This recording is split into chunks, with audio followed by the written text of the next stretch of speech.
And I think this is an important opportunity for me. I have been here in Hong Kong for about a year and involved in teaching at CUHK in 2 different departments. In the fine arts last year, or last academic year, I suppose, and then this past autumn at the department here in cultural management. So I've encountered 2 different sets of students. I was also here during the umbrella movement, which was an important part of our teaching. And I want to attend to some very precise moments in my own development as an artist and also as a pedagogue. And these 2 functions are important to be linked. I also think that this forum should perhaps act as an example for many others to follow in order to proliferate debate, articulate points of contention, learn from each other, support the unheard, and render the invisible as worthy of attention. Now, my own history is also important here. I originally come from Poland, and I was a student myself during the Solidarity times, and of course that in a way formed me as an artist and as a citizen, you can say. But I then moved to live in London in 1985, where really I consider London to be my home, both in terms of practicing as an artist and in academic terms. And in my contribution, I would like to acknowledge the particular context of the university and the art school as sites of production of knowledge as well as dissent. My experience as an artist and lecturer is indexed by particular examples from within my own practice, and which is at the intersection of radical pedagogy, institutional critique, and inquiries around the enrichment of the public realm. In the wake of recent upheavals that we can no longer conceal from ourselves, even if we still have trouble in analyzing them, what emerges so strongly for me is the question of responsibility, or more precisely, the ability to respond. And I find the title of the forum, Art and Activism, as one way of responding to this dilemma. But it also, unfortunately, separates the 2. The politics of radical artistic practice begins with teaching and learning, with questions of shared responsibilities, sites of identification, hierarchies, and divisions. What do we practice and how? How is that practice to be conducted? What are the uses of our practice? And how do we benefit from those processes? To profess, from the Latin profitare and profero, means to bring to light, to produce even, to make appear, maybe to call into existence, to render public, but also to delay, to bring to a standstill, and to declare a commitment. And perhaps today's gathering could be understood as a form of pause, a necessary cut, a self-performed arrest in the overwhelming proliferation of materials accumulating around us in the last few months. For the professor, as well as for the students who serve as an audience, and the audience, of course, does not pre-exist the event, and therefore you could say that the lecture, when it works, makes the audience happen. And I hope that's what will happen now. People become an audience of students because they are slowed down by the provocation to think, that is, to become attached to an issue and to question it and be questioned by it. There are many models for artistic practice, but how stable, how relevant are they in the context of economic effects of globalization, differences in political systems, and amidst desires for a more just society and reclamation of ideas such as the commons? Now, those models which are offered by art schools are often deeply confusing by insistence on areas of distinction and expertise. In England, still largely based on separation of media into sculpture, painting, performance, as well as separation of cultural and critical studies from studio practice. But if we think of art, as Deleuze would have it, as a site of resistance, then we might begin to situate our activities as artists by trying to gauge their effect. What is best served by insisting on continuing to keep those divisions and hierarchies, which certainly make the management more convenient? If liberalizing education leads to more liberal social patterns, is it sufficient to be simply making things without ever taking responsibility for their effect, not just in terms of changing the horizon of what is possible as art, but what leaps out of the engagement with the world? And this cannot be reduced to production of more objects, installations, and situations deemable as art. Pushing the boundaries of artistic practice often requires that the system of the art world relations, in its market guise, needs to refresh its products for consumption. New products need to be made and supplied through dealers to collectors and finally to museums.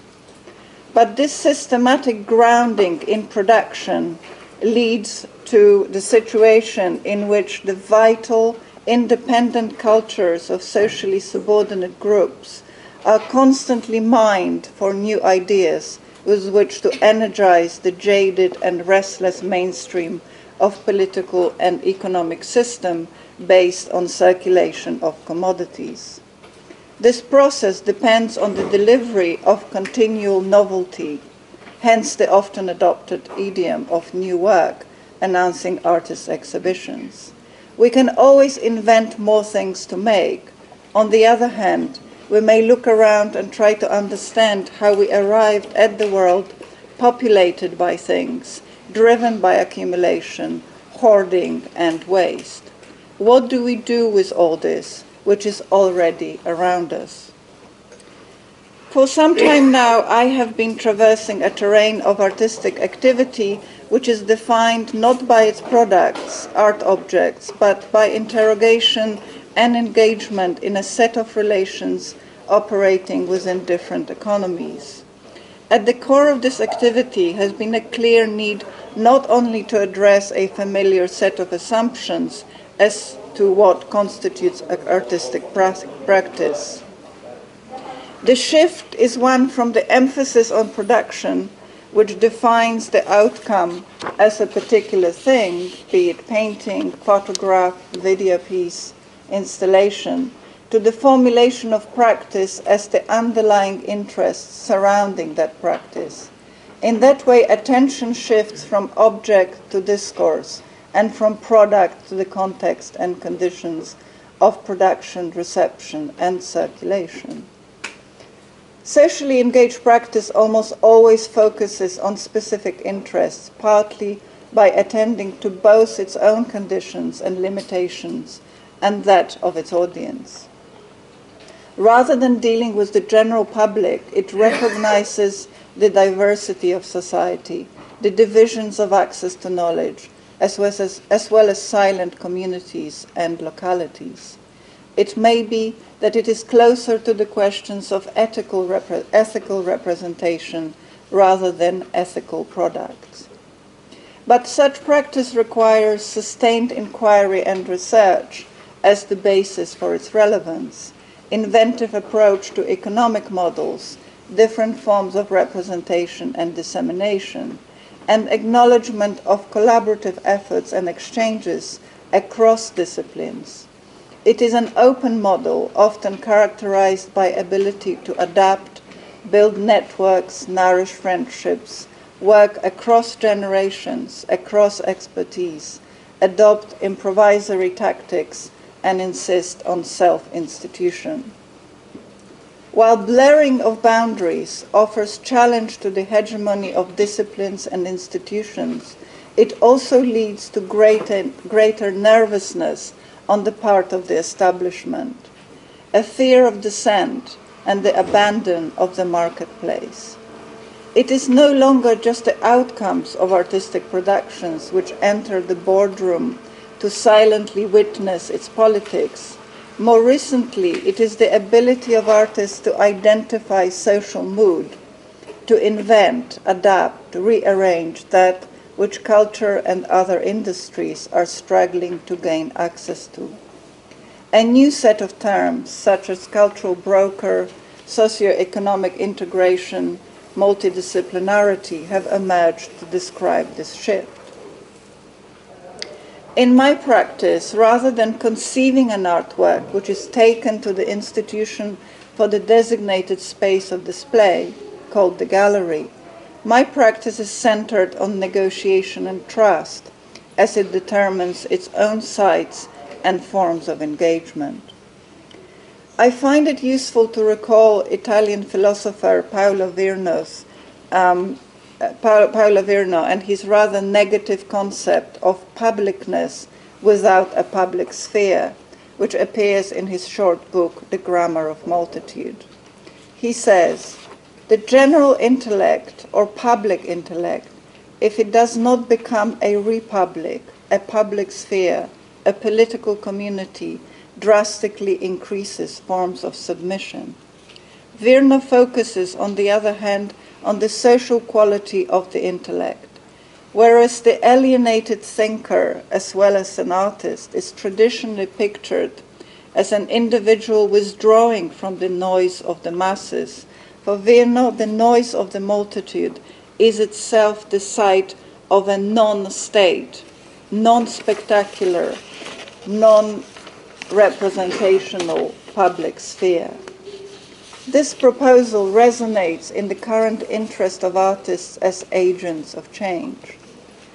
The struggle is for developing models for practice which would enable and empower difference, accommodate contradictions, acknowledge weaknesses, offer and maintain sites of contestation. To rethink activism as art and not the other way round, to think of art as activism, is in danger of instrumentalization, reinforcing a separation between art and politics.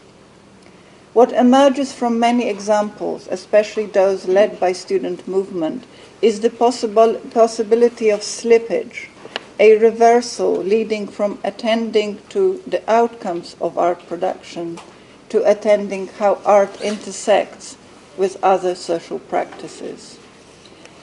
Now, one of the sites which I have been interested in for some time is the site of pedagogy and publishing and their possible connections. And I wanted to start with this quite ambiguous image. It is, in fact, it is, for me, an image which goes all these years back to the 1980s in Poland, and it is just someone's back room with all kinds of then available printing technologies. And the picture itself is very degraded. It is just something that's survived on the internet. It is obviously a photograph that's been re-photographed and uploaded many times. But it is also this kind of degradation which is useful. It reminds us of a time pre-internet, pre-social media, how printing and publishing, which was a way of making things public, was very important.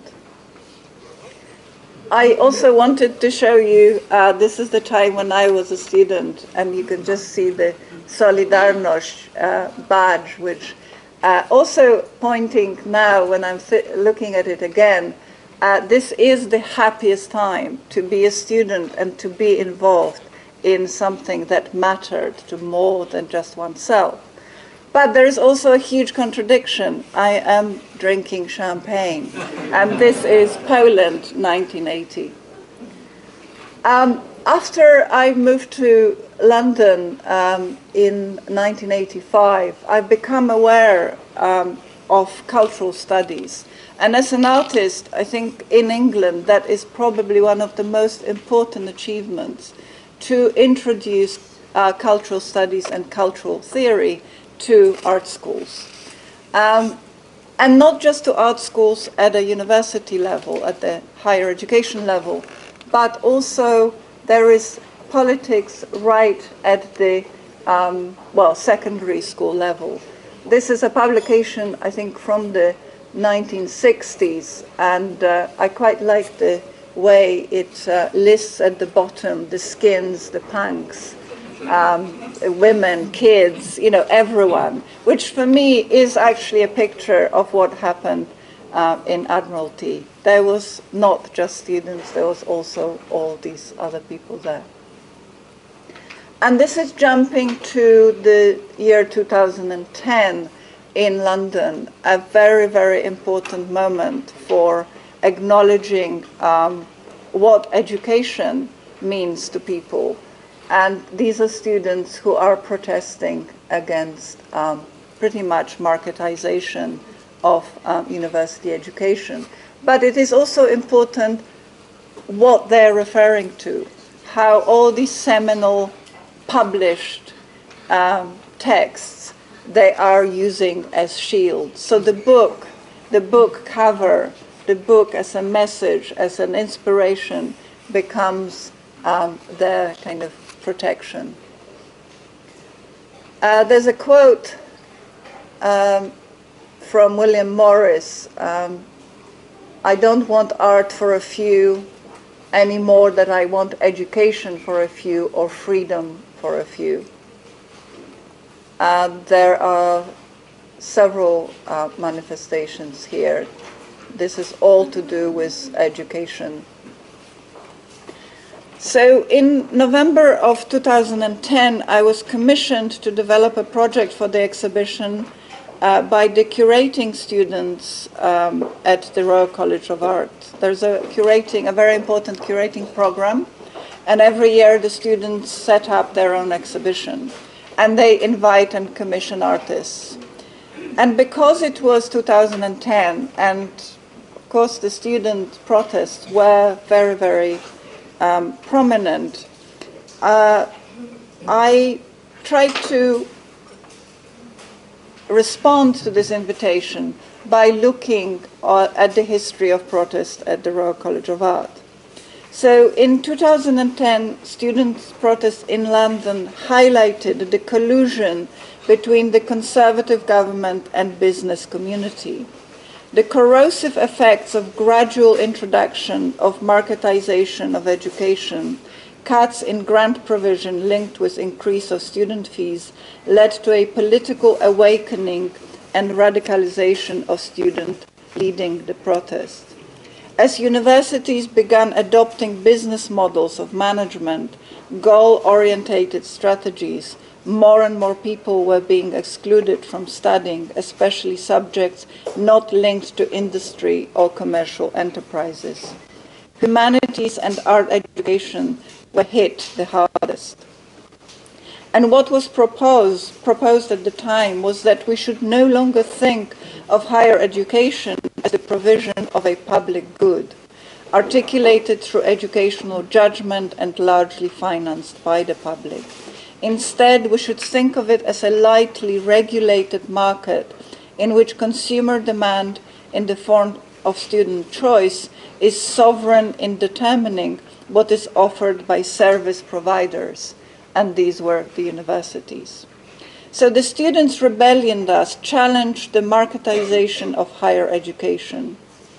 Two features of that insurgency are particularly striking, and I think they are also striking in the protests here in Hong Kong.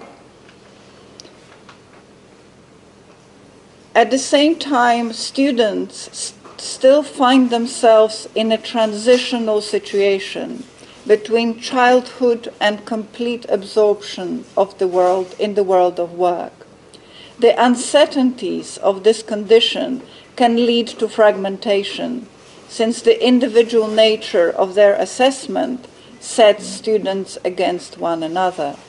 But it can also allow them to move explosively into mass action, as they did in November and December of 2010, and as they did in Hong Kong in 2014.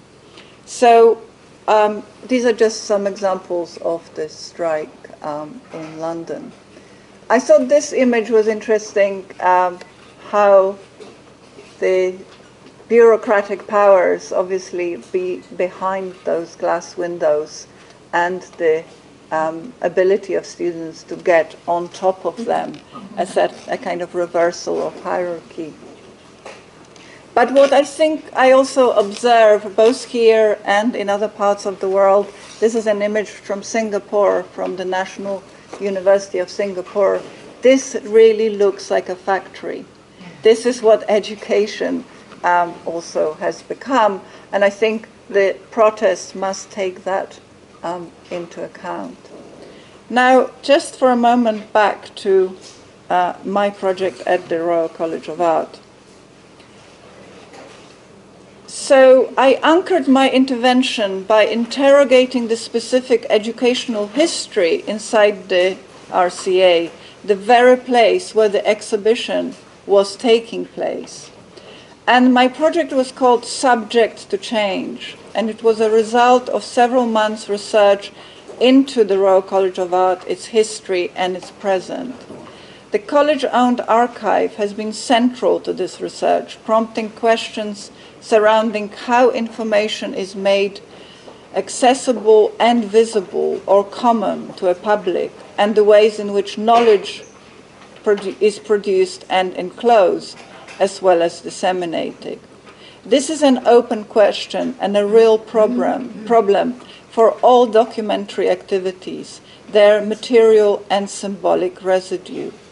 Although the Royal College of Art is not notorious for an activist history, what has emerged from this research are moments of resistance to the politics of the institution, of questioning managerial hierarchies, and attempts to expose obsolete definitions. Now, in 1967, and this is the picture which I found in the archive, this is what's called the Charter Day ceremony. It is celebrated, the college is celebrating the granting of a royal charter, endowing it with the university status and the power to grant its own degrees.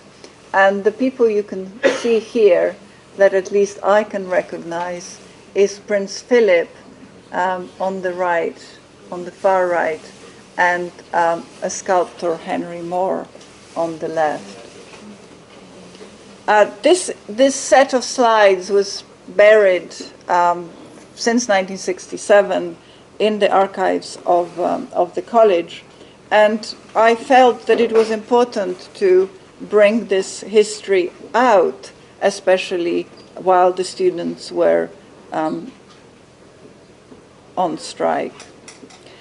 So I kind of concentrated on moments at least in the archive. All the information that I accessed was really through, I have 5 minutes left, was through what was left, what was published. And I think publishing is such an important part of what we do as artists, as thinkers, as pedagogues, because it really animates the public. It is not just to do with publishing the text, it is actually creating the public. So I just found this chart, and it charts 23 different magazines and journals that were published in the years from 1895, when I think the college was first was in existence, not as yet as the Royal College, until 1990. So you could see how an art school was actually writing its own history through publications. A very, very important, I think, part of that history is now being collated into a separate publication, which was part of its history. It was called CUHK from 1950 to 78. And one of my contributions to a response was to put this across the kind of main site of the exhibition hall. And what you have behind you is that I traced the history of protest at the Royal College of Art and distributed it again through all the different publications that were produced during the protest from 1968 to 2010, which had any form of publication. I republished them again and made them available. And these are some of these. And this is another thing I found, and I thought that so much resonates with where we are here today. Is there a way through? And I think the last sentence is, but don't hesitate too long. And of course, this is where we are just a few months ago. And I think it's very, very important to acknowledge this site and acknowledge this as origin of what ensued. And as I showed you myself as a student in the 1980s, this is the cultural management class which I was teaching here this past semester. And of course, it's good to acknowledge that what we see here, which is the multitude in our experience, is really this, our individual students. And my last sentiment is this, which comes from the student protests in London in 2010. Thank you.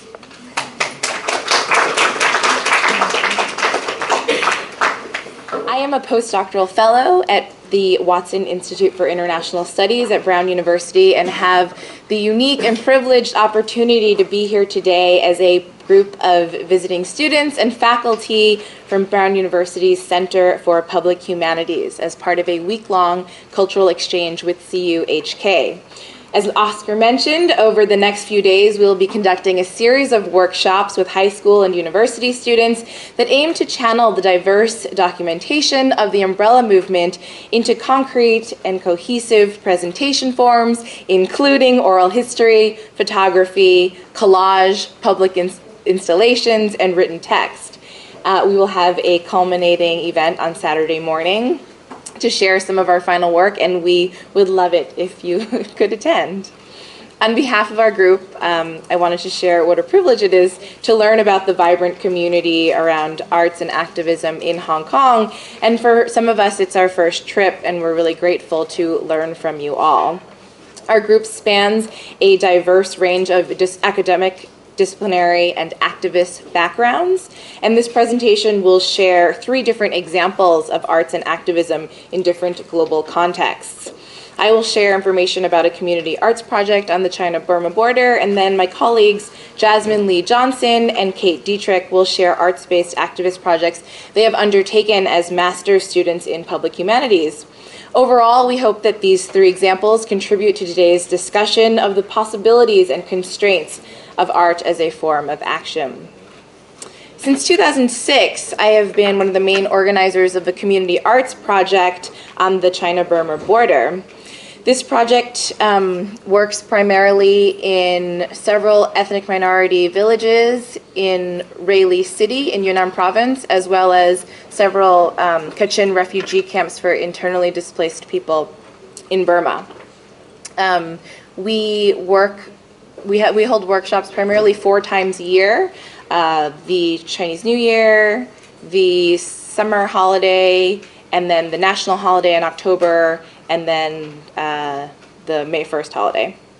We rely primarily and exclusively on volunteer artists and in-kind donations, and over the past decade they've ranged to everybody from sculptors, installation artists, photographers, filmmakers, clowns and jugglers, bookmakers, breakdancers, collagists, graffiti and mural artists, and dancers, to name a few.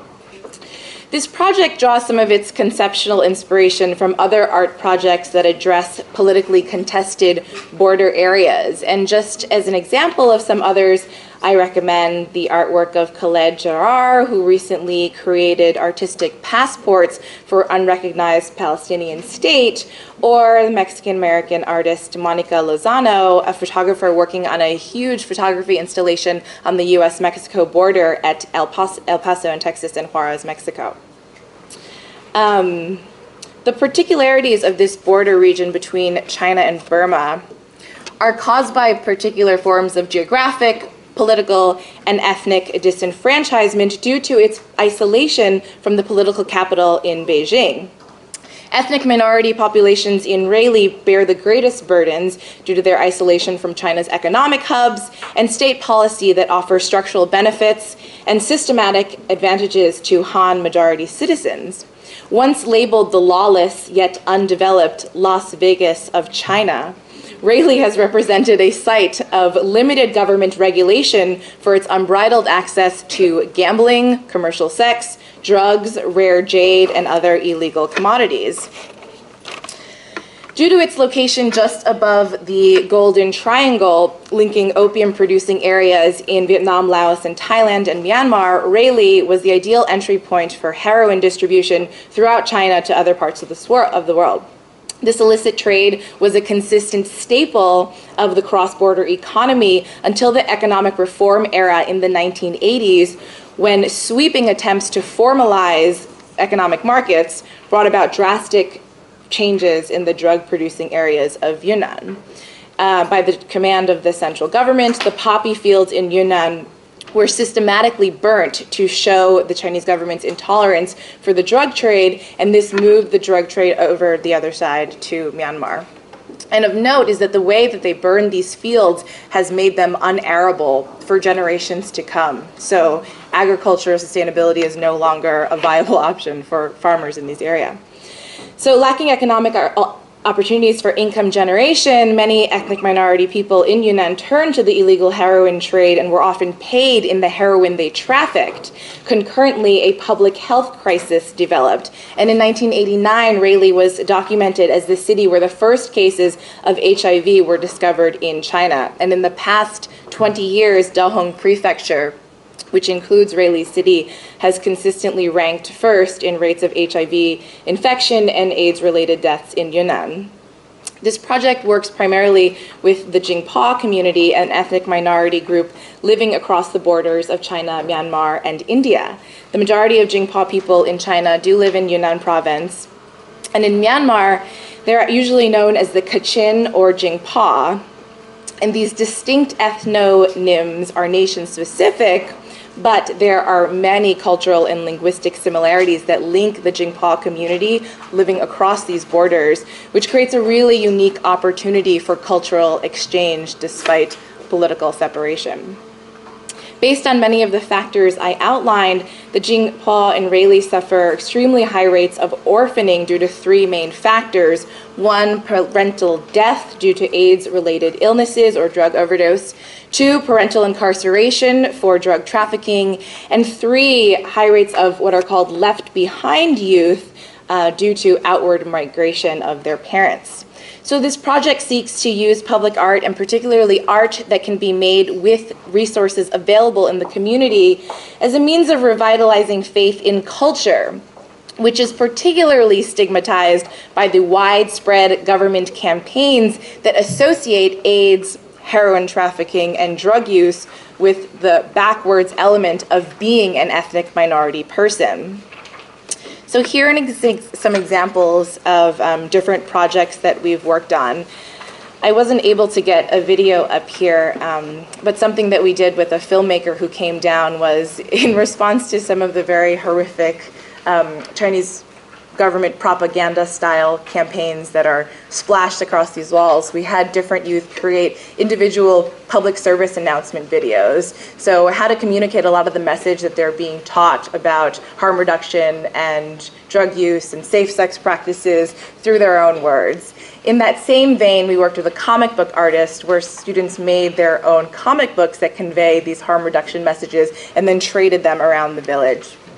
On the upper slides, we worked with a local elementary school, and students did different kinds of wheat pasting over their stools, the stools that they sit on, and they were asked to paint different images that mean something particular to them. There's high rates of alcoholism in these villages, and there's beer bottles strewn really throughout. So something that we do is we go through and we collect all the garbage, we do a lot of collaging with the garbage, and then we turn these bottles. There's somebody who's really creative and came and found that if you put different levels of water in the beer bottles, you can make different sounds, and we had this like musical orchestra of these dirty old beer bottles.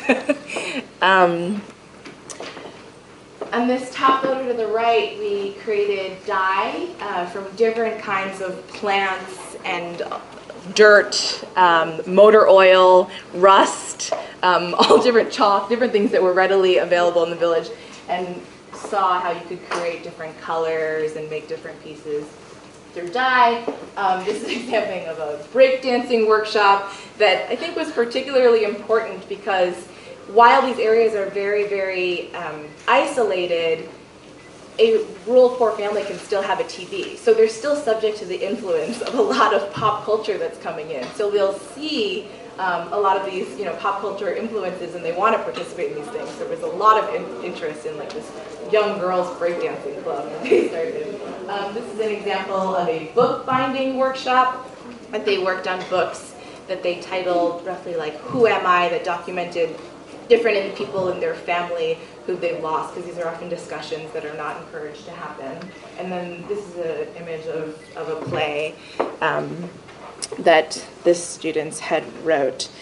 So the goals of these pieces are really to transform pieces of everyday life and decay that exist around the village and turn them into art pieces that can communicate something about their personal identity or can be used as peer education messages for harm reduction. And in closing, I just want to share some thoughts about the tensions and trade-offs of art and its possibilities in this context. Culture seems to provide a really curious and amazing opportunity under authoritarian state oppression. And this is actually something that I've heard consistently in discussions with people about the role of the umbrella movement in Hong Kong. When we first started this project, we were really hesitant to register it with any government organization. And we later realized that the authoritarian government didn't care because they saw it as a really, really silly art project. And as an example, that wasn't very threatening to state power or social harmony. And then as an example, I think, of a different context, I point to a labor rights NGO that has started the nation's first migrant worker band. And by using the band as the main conduit of their messaging around labor rights, they've been far less subject to scrutiny and crackdown from the state. And I think that that's particularly interesting to think about how culture can ride that fine line when dealing with this particularly authoritarian system. But while arts education may not be threatening to the government, we do always question its systemic impact. So while it may change the sense of community, pride, or belonging for participants, it has not had an effect on discriminatory practices that still exist or systemic disenfranchisement in the area. And then lastly, there is, of course, the issue of organizational sustainability. So the project survives primarily through small-scale individual donations, in-kind donations of arts materials, and largely on volunteer artists who come from all over the world with specific ideas and specific timeframes of art projects that they want to complete and raise their own funds. The trepidation around funding was driven primarily in response to projects in the area run by the World Bank and United Nations Development Program that had similarly commodified ethnic minority arts and crafts as a means of poverty alleviation. Additionally, the recent explosion of Chinese contemporary art market also presented a number of challenges. So there were galleries that saw some of the youth's paintings and said, we can have an auction at our gala and we can raise like X number of, renminbi to support this project. And we were really cautious about that because it raised different ethical considerations of who artwork like this really belongs to, particularly when it's made by youth. And this led in like many, many interesting discussions down to like the ethics of the child labor behind something like this. So ultimately, we didn't pursue any of those channels. So I'm so eager to speak with you more about all of your experiences. And at this point, I'll turn it over to my colleague, Kate Dietrich, to talk about her work.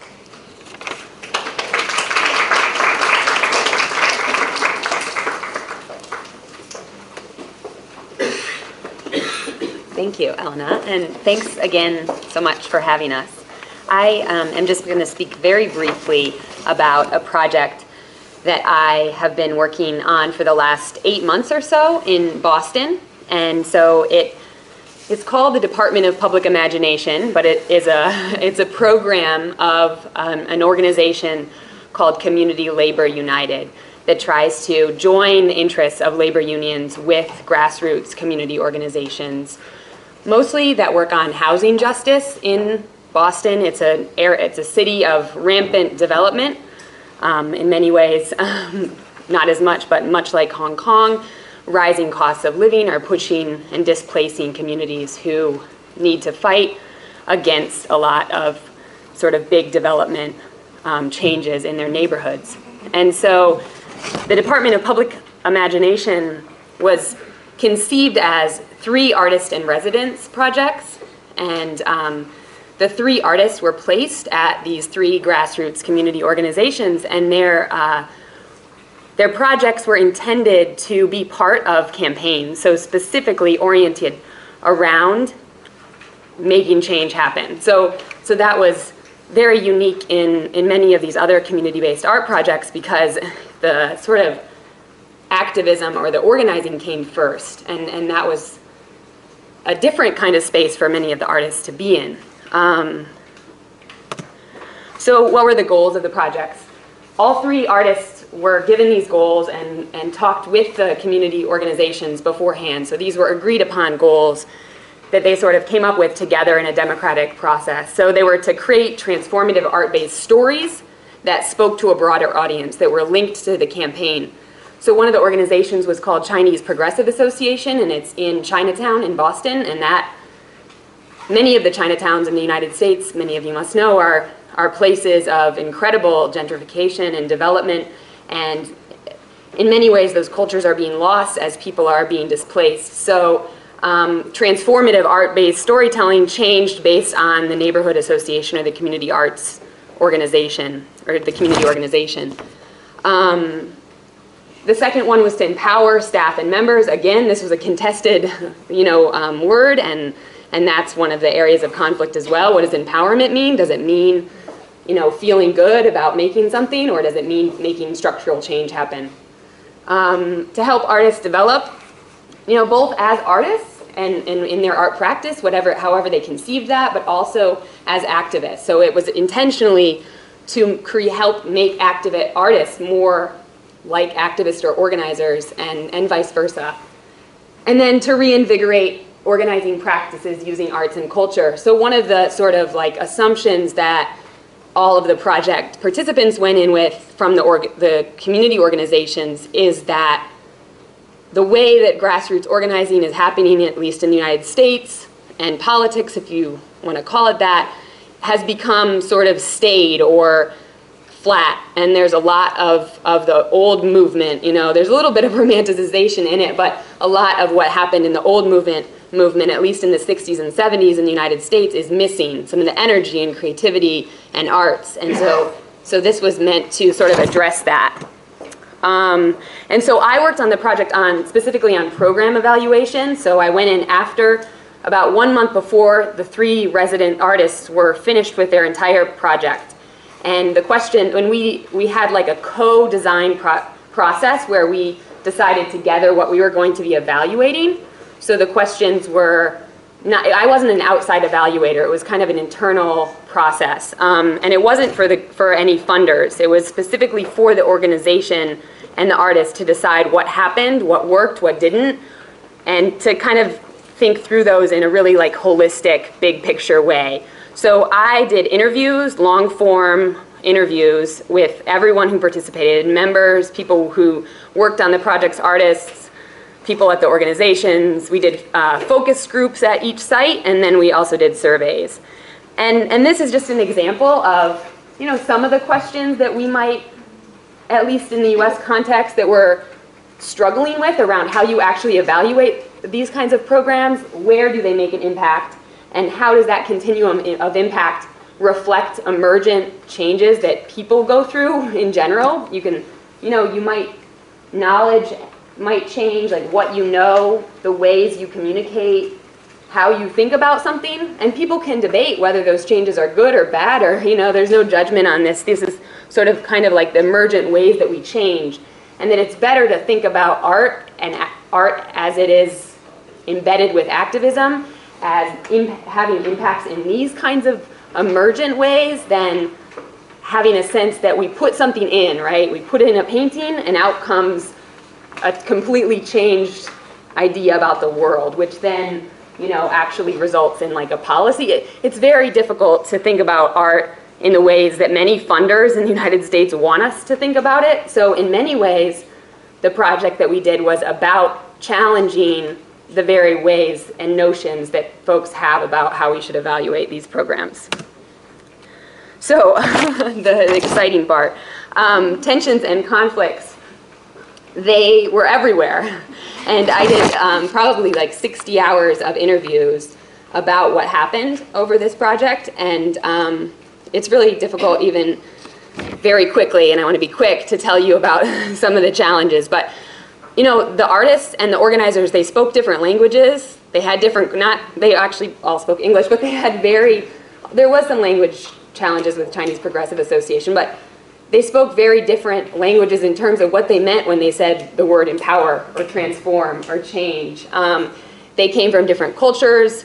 Many of the artists were either trained in art practice, kind of siloed away from organizing, or they were trained in a university setting and they spoke an entirely different language than grassroots organizers. So that was difficult. They also had different goals. You know, many of the artists came in thinking that they wanted a whole community of people to start to see themselves in different ways because of art. And the organizers wanted, you know, the art itself to be a process-based membership development or, you know, even a communication tool. And those are very different kinds of ways of thinking about the purpose and the goals. So that was a challenge. There was a university partner involved. It was Harvard, and by 2 months into the project, the community organizations had decided they wanted nothing to do with the university partner, and they cut that relationship entirely. So I could tell you more about what went wrong there, but it's an interesting story. Funders. The funders' goals were completely different than everyone else's, but don't tell anyone that. In many ways, sometimes this is just a creative practice of getting funding and then doing something different with it. Notions of critical high art were very different than community art, but also within that, community art is different than art as an organizing tool in a campaign-based grassroots space. So what is it if it's not like arts and crafts for empowerment, and it's not critical high art, but it's something that moves a campaign to an endpoint and is critical and is grounded in a radical critique but is about like fighting and challenging against gentrification in an urban environment.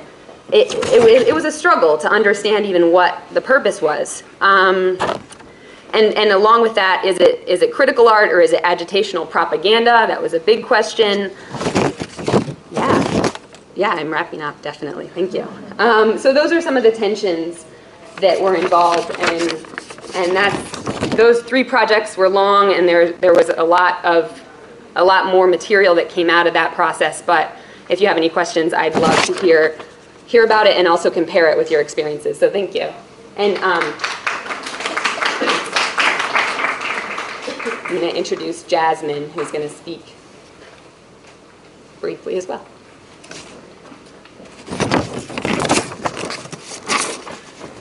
Yeah. Can everybody hear me? Yeah. Great. Thank you once again for having us and all who were involved in having us here.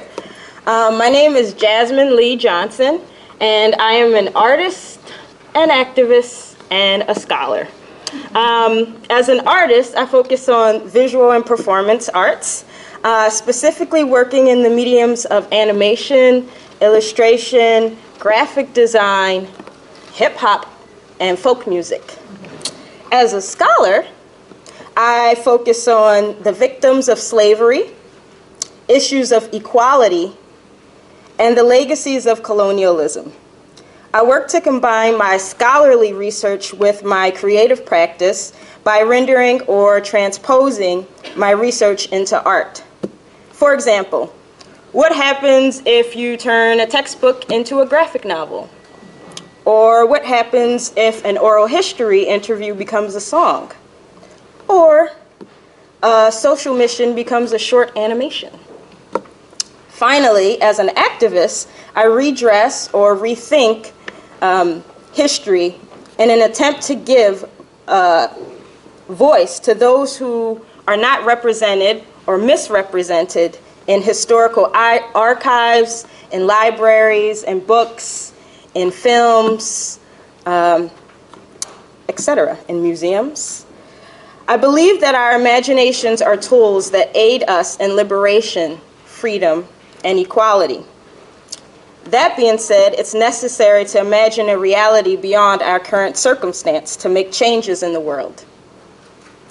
Today, we have explored multiple examples of the dichotomy or divide that should or should not exist between art and activism. For me, the conflict between art and activism in my work lies between challenging history while remaining accurate and making that history accessible and relevant or interesting to our current generation. So today I will share 3 examples of how I try to do that.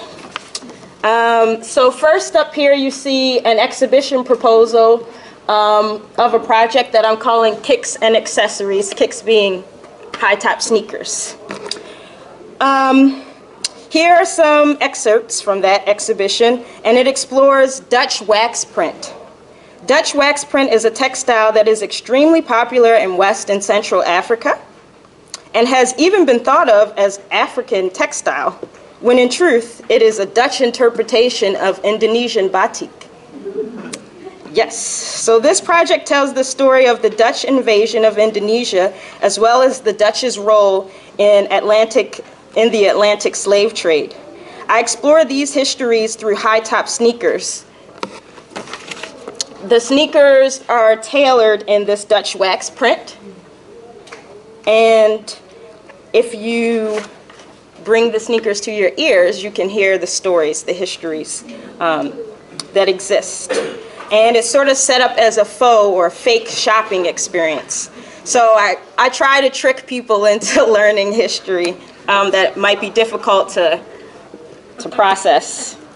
So here are some examples of those sneaker designs that pull from the Dutch wax aesthetic, which is a weird appropriation of Indonesian process and ideas of what African culture is or what it looks like.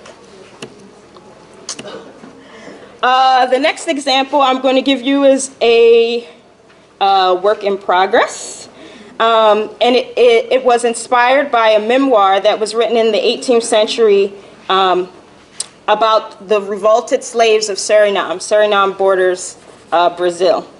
This narrative by Captain John Stedman with illustrations by William Blake is told from a European perspective. I want to challenge and expand this perspective by imagining those who were enslaved, what they thought, what they experienced. So I am reimagining their stories by creating new illustrations. These are the illustrations, the etchings that William Blake created, some of the scenes of torture that existed during that time. I'm reimagining these illustrations from the perspective of the enslaved, or if I was someone related to them watching on. And I've also created a series of songs, which I can't share with you today, but a series of songs that sort of express maybe what these individuals were going through. And the last example I'll show you today is a project called A Black Feminist Chiaroscuro. And those of you who are art people understand the Italian term chiaroscuro as a concept, simply put as a way of showing contrast, how the darkness can invade the light to create volume. And I use that metaphorically to talk about the African-American woman's experience in the hegemonic society known as the United States. So in this project, I explore African-American feminist movements. And it's actually an annotated bibliography. So something that I struggle with as a scholar is being extremely academic, doing proper research, and showing, and still having my creative practice. So this annotated bibliography combines creative writing, art, and is even a mixtape, which is a collection of songs that speak on the subject of liberation and the struggles of African-American women in the United States. And the last thing I'll say is, as an artist, activist, and scholar, there are many challenges, contradictions, and conflicts I juggle and try to balance in my work. However, for me, the bigger picture is using art to make history accessible and expanding upon history by incorporating silenced or erased perspectives. I work to use my imagination to the fullest potential in order to create a union between art and activism to give new insights and empower audiences that come into contact with my work. Thank you. I hate art. I despise art, and let me tell you why. When I look at art, all I see are a bunch of fucking dollar signs. And I'm entirely serious now. Certainly not the art we've seen here, and I appreciate the activists we see here. By and large, artists serve as the aesthetic domestic helpers of the rich, providing things they can put in their living rooms to show their friends all the wonderful discernment they've got. That's what art is. This is what we see. And yes, you can have art that does indeed seem to help a mass of people, and certainly trying, but that's a tiny minority of what really goes on. Look at the art market today. Look at how it works. The only people who can afford art are the rich. I don't hate the creativity of little kids drawing pictures. Of course I love that. But I despise the mendacity of adults painting pictures because they're doing it for the money in the end. Now, they may be doing it for a hobby for the time being while they're students. Later, it will become the money if they continue. That's how they make a living. I can't blame them, but that's what the capitalist world does. It consists of rich people buying beauty. Now, Benjamin wrote of art in the age of mechanical reproduction. In some sense, what I've just said is much less true of music, because music, you can indeed get recordings of music for cheap. It's less true of novels, for example, and writing, because it can indeed be reproduced. Art can't. And so art, visual art, more than these other forms, does indeed involve catering to the rich. There's no way outside this. Who has real art? It's museums and rich people. And museums are like reservations where the poor masses can come and see what rich people love. That's, in effect, what museums are. Now, we all know about art as rebellion, and I think some of the previous speakers were talking about this. I commend this enormously. We all know great artists, George Grosz, Marcel Duchamp, and so on. I mean, we knew these people. But today, that seems to be gone, because anything in rebellion will indeed be bought, will indeed surge in market value. That's what's going on here. And I guess all of you guys in cultural studies, are you aiding and abetting this? Is this your job? Now, let me be blunt here. I don't know what I'm talking about. I'm an anthropologist. I'm coming in cold on this. So you're perfectly welcome to criticize me. But on the other hand, I think looking at the larger picture, isn't this what art is about today? I don't know. I hope to talk with you about this. Next topic, Loy Fung. Now, Loy Fung, for those of you who don't know who he was, lived from 1939 to 1962, if he lived at all. Nobody really knows. I mean, the Chinese government may have made this up out of scratch. However, he was a selfless hero. He completely followed Mao's Little Red Book, and we're judging from the diary of Loy Fung, published in '62 after he died, where he would read Mao's Little Red Book every night, constantly trying to gain wisdom from it. And he also was the nicest, most selfless person you could ever meet. He would walk around, and if he finds screws left on the ground, he would pick them up and bring them back to production to enable China to become a better place. If he saw somebody else didn't have his lunch, he would give his own lunch to that person. He'd give the coat off his back to people to keep them warm. He was like Jesus Christ. He was. Even better. Okay, you could say that. The difference is, of course, that Loy Fung followed Mao Zedong. And Mao Zedong was arguably a criminal who caused tens of millions of Chinese to go to their death in the Great Leap Forward. He also probably had his legions of mistresses at the same time that Loy Fung was starving and giving away all of his food for the sake of Mao Zedong's vision. But looking not at that negative side, there's a positive side. What of that spirit of total giving? What if we all were like Loy Fung? I mean, in a sense, Loy Fung is the opposite of contemporary art. Because contemporary art is doing everything for one's own gain, for the money. Everything is for the money. It's like prostitution in that sense. On the other hand, Loy Fung was not self-profit, but self-sacrifice. Giving all of oneself for the sake of a larger cause. Now, let me be honest. If I met Loy Fung, I'd hate him.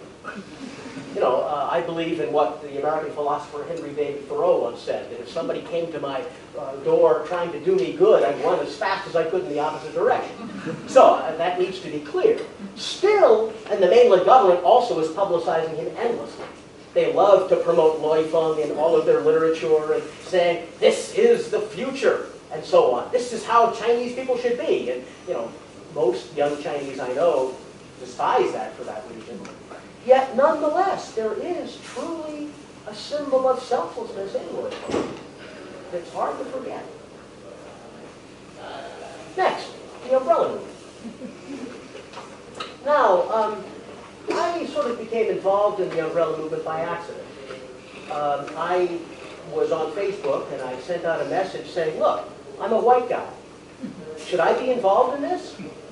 And I began getting all kinds of strange messages from people. From the mainland Chinese I know, it was always, no, the Chinese government is going to see you as foreign interference. Well, that was a very powerful view, and I had some people warning me that I would probably wind up in jail, I could never get back into China again, a lot of things. So these people were entirely serious. In Hong Kong, though, it was the opposite. And I remember I was going to get arrested. I talked to Chan Kin Man about this, and early on in the umbrella movement, that was the plan. And I went to see my doctor. I'm diabetic, and it's somewhat dangerous for me to do this. And my doctor, I thought she was going to say, no, come on, don't do this. Instead, she's a rather reserved woman, but she came up and put her arm around me and said, you're a Hong Konger now. Of course I have to call her this. Now, I remember September 27th when Chan Kin Man, I called him up and said, look, what's going on? And he said, come right now. So my wife and I followed a foreign film crew into the Tamar area. And, there were maybe 1,500 activists, a tiny number being tear gassed. It was a very dangerous situation. And then I remember by about 6 o'clock that night, we were in the park itself, and a bunch of CUHK professors and graduate students came by and said, get out now, the PLA is coming and they're going to shoot everyone. Now, when they say that, I was taking it pretty seriously, but then my wife Yoko, who was rather a quiet sort, said, no, we're not going anywhere. We're going to stay here. God, I couldn't believe that. Anyway, we sat there, we stayed, and then by 10 o'clock, a monitor came by and said, look, the only way you're ever going to get arrested tonight is if you go up to a policeman and hit him in the face. And even then he probably won't, because they're too busy. What happened that particular day, September 27th, is when Tamar was about to fall to the police, instead, everybody in Hong Kong emerged at that spot. And there were 100,000 people outside all protesting. And so suddenly the action was no longer in Tamar, it was all outside. And of course, after that, the Occupy movement really began. The tents sprang up that you've seen so many pictures of. That's what this began. And I began going several days a week. But I never believed that Occupy was going to work. No, there's no way in hell the Beijing government was going to allow democracy to take place. I went there because my students were there.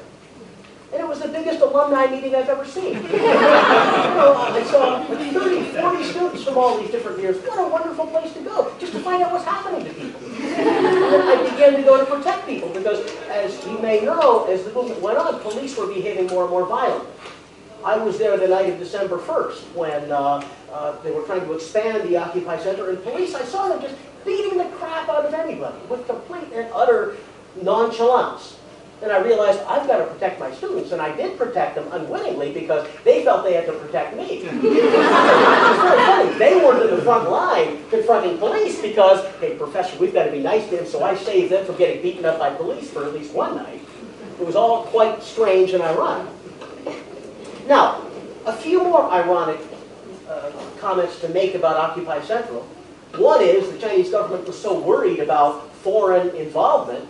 I've theorized that the real winner of Occupy Central was McDonald's, Kentucky Fried Chicken, and Admiralty, because that's where everyone went to buy things. If I were a McDonald's executive, damn, keep our restaurant open in Admiralty, no one else is going to go anywhere else. That worked. McDonald's put it on.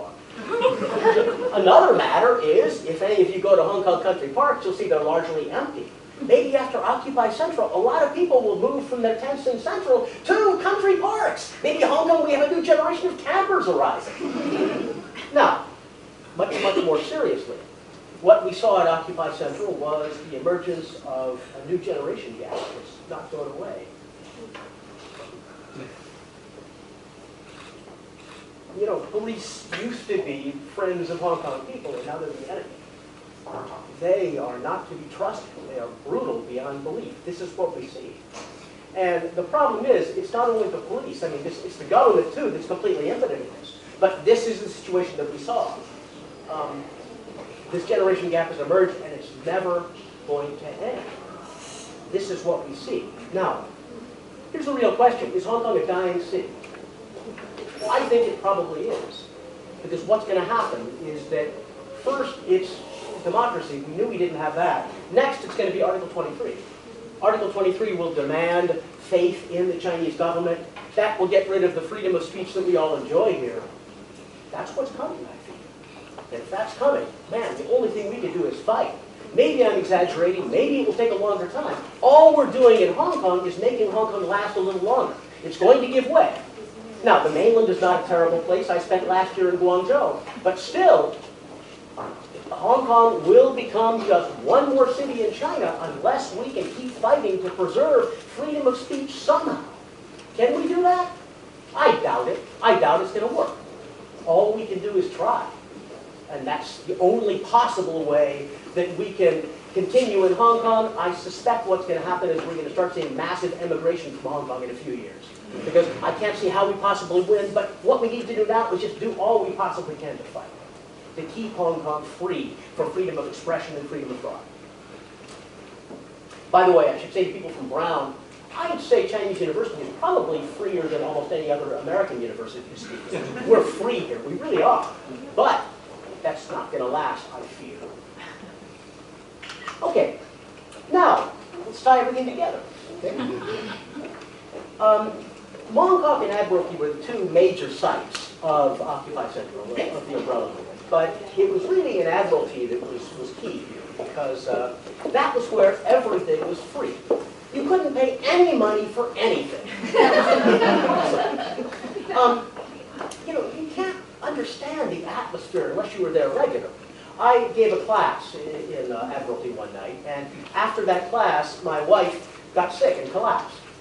Now, we were really worried about it, but this was right near where Kenny Jung, the democracy activist, had been kicked, brutally beaten by Hong Kong police. This was out of the way, and I looked up 30 seconds after she collapsed, and there were 8 doctors surrounding her. This was the intellectual center of Hong Kong. And they were all arguing back and forth of, well, let's go to the hospital. No, we can wait here, let's see what happens. Wow, how incredible that was. And then sleeping in Occupy Central, many of you probably did, sleeping in Admiralty. I mean, it was amazing. I remember my first night sleeping there, I was just out on the pavement. And somebody comes by at 2 a.m. to wake me up. And I jumped up, is it police? No, somebody was bringing me a mattress. And then somebody woke me up at 3 a.m. No, they were bringing me a blanket. Somebody woke me up at 4 a.m. They were bringing me a piece of art they had created. At 5 a.m., somebody else bringing me another piece of art. Now, to be honest, how much of this is because I'm white? That is a factor. We all know white people have a better time in Hong Kong because of racism. We know that. But they were doing the same to all the Hong Kong Chinese around as well. It wasn't that factor. These people were distributing this to everybody there. The art particularly I want to talk about because it is art wholly free from the capitalist spirit. You had all these people in Occupy Central who were there all the time. A lot of them were there all the time. And they were creating. They were constantly creating. And what they were creating would go to people for free. Now, not always. The guy who made the big monument of Lion Rock, he can't give those away free. But everything that would be possibly given away would be given away. You know, you see where you bring your T-shirt and they would put stencils on it, where all these different things that would be created, they would bring them. That was really something. It was all free. Now, what I see then is in Admiralty, the umbrella movement combined the spirit of Loy Fung and art. That's what happened. It was Loy Fung and art put together. It was a feeling of complete and utter giving to others, and including that giving is art, completely free of charge. So, I mean, it was absolutely extraordinary. Now, I don't want to exaggerate this too much, because in fact, Occupy Central, in fact, the umbrella movement could only have existed because of Hong Kong's capitalist infrastructure. The food's got to come from somewhere, the tents come from somewhere, a lot of money is definitely involved in this. Let's not exaggerate. This wasn't a hunting-gathering utopian society somewhere. Of course it wasn't. But still, real art could emerge, free from capitalist shackles. A genuine giving from one person to another. That's absolutely extraordinary that that could have happened. So, I guess just to conclude, the umbrella movement to me was absolutely extraordinary because for a brief period of time I could look at art without being blinded by dollar signs. Thank you.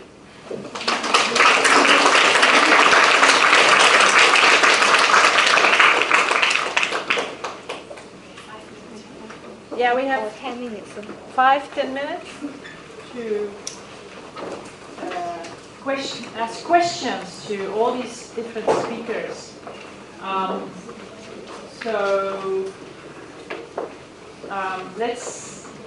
Let's start. I'm gonna maybe start asking questions to Gordon. Okay, so all this art that was surrounding you in Admiralty and people were bringing stuff to you, which is also maybe kind of a gift-giving spirit. I mean, so it conflates, art and gift-giving conflates into one thing. So if now in the second phase, galleries or museums are going to try to curate this stuff, then to you, what happens? I mean, are you then putting it in the category of evil art for the rich, or? I mean, it's quite categorical what you're presenting. Well, so that's my question. And you're right to ask that. I mean, what I did say was categorical, but I also said that there's many exceptions to it. I worry 50 years from now, those little bits of art are all going to go for $1 billion apiece. I mean, that could well take place. That's what seems to happen historically. You know, George Grosz would make a tiny satirical drawing, and now, man, you own one of those, and you might not have to work again for the rest of your life. So, that may well be the case. I don't know what's going to happen. I do know that given what I fear is happening to Hong Kong, what is the role of art? I'm not really sure. But I fear just more open, naked resistance will become more important. But we also know, as in the case of Charlie Hebdo, how much art can have this very direct, powerful effect. So I would like to see art be much less, in the coming version, much less decorative and much more a direct statement of the absolute importance of freedom. Did you see any artworks that were as provocative as Charlie Hebdo's kind of cartoons, you think? I saw posters, certainly. I didn't mention one part of my talk. The part that I liked best was a big poster of Xi Jinping holding a yellow umbrella. And I put my arm around him and had a picture taken with him, but I was going to mention that in my talk, that to me, if Xi Jinping had been there, that would have been the lifelong spirit. He would have said, if only China could become like this. That might have been what he would have thought. That was profound political art, and I saw that. It wasn't great art as art, but it certainly made a profound political statement. Just as the current cover of Charlie Hebdo, the one that shows Muhammad, that's a remarkable work of art. Okay. Anybody else wants to follow up? Please? Yeah. I'm very interested in Elena David's work and the Department of Public Imagination and the project in Burma, Mama. Right. I would really love to actually have all of you to Hong Kong's New House. We've been working on it since 2006, and it is an old tenement community, 100 years old. That's the only living heritage resident in Hong Kong where local residents can still stay, and that's where we do things that are like what you're doing.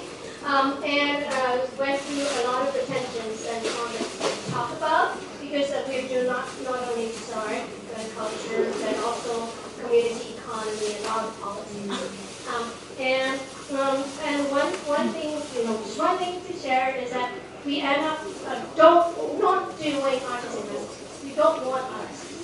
We train artists who want to become community artists in the long term. Right, so it's integrating the skills of community organizers, activists, and artists, and nurturing people with all those skill sets and having them work together, and also training them in cultural entrepreneurship, cultural management, and so on. And I've been on the board of directors of that project for many years and chairing the program committee. So if you have time left in Hong Kong, I've given Oscar the phone, and I hope you could visit us. And there's a lot we can, like sister organizations. Thank you. Anybody else? Question? Okay, in the back there. Yeah, I guess my question is continuing on the line of art and tourism, and I'm actually really interested to hear more from Kate, because you mentioned something about the funders and conflicts with the funders, and I'm just interested to know more what the conflicts are and why, how we resolve them. Yeah, and I'll try to be quick, and maybe we can follow up afterwards, or at some point during our trip. But just to speak very briefly, at least in the U.S. context, there's an emerging focus on art as sort of like a creative, economic, art activism even, social entrepreneurship, social art as a way in which nonprofits can do social change, but very much in line with kind of the state and these state foundations that have specific interests, very specific interests, often tied, especially in urban centers, with ideas about economic development that are very much kind of, in some ways, tied to kind of the World Bank's idea that certain kinds of ways of creating art in a social justice space can bring in economic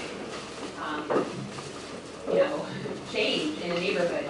And so a lot of more radical, especially left organizing, grassroots organizing in this context, they need to get the funding or they will not be able to do their work anymore.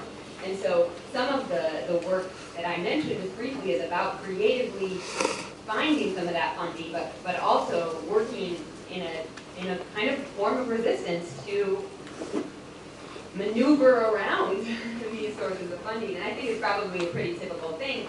And a lot of organizers in the U.S. are starting to talk more and more about it because it is a problem, and sometimes we call it the nonprofit industrial complex, but it's something that is a real challenge, and I think it's really a hard space for artists, especially in U.S. cities where a lot of the economic kind of development starts with an art kind of collective or something. So there's all of these kinds of conflicts around how economic change ties in with arts, and so those are some of them, but then there's so many more with specific sources of funding, again from state and even private sort of, you know, for-profit endeavors. So yeah, maybe we can follow up afterwards, and I don't know, Alan, if you want to touch on some of the...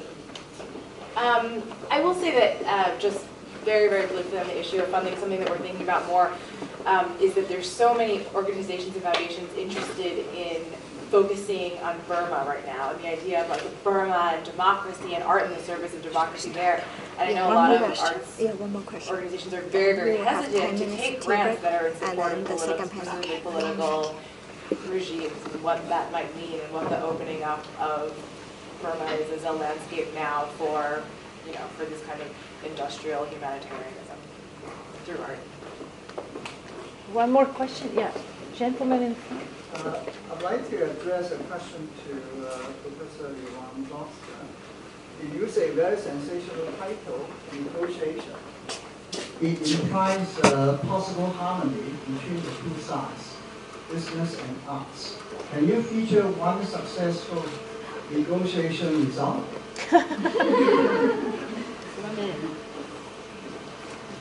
Well, maybe it's, well, that is the challenge for everyone who is involved in any creative practice.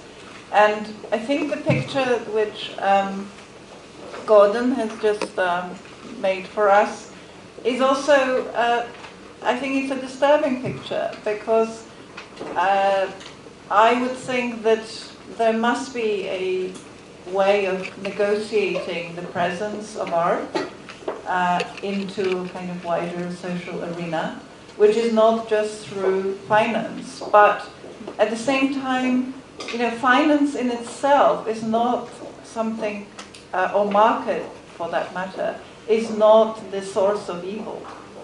And I think to picture it that way is very reductive.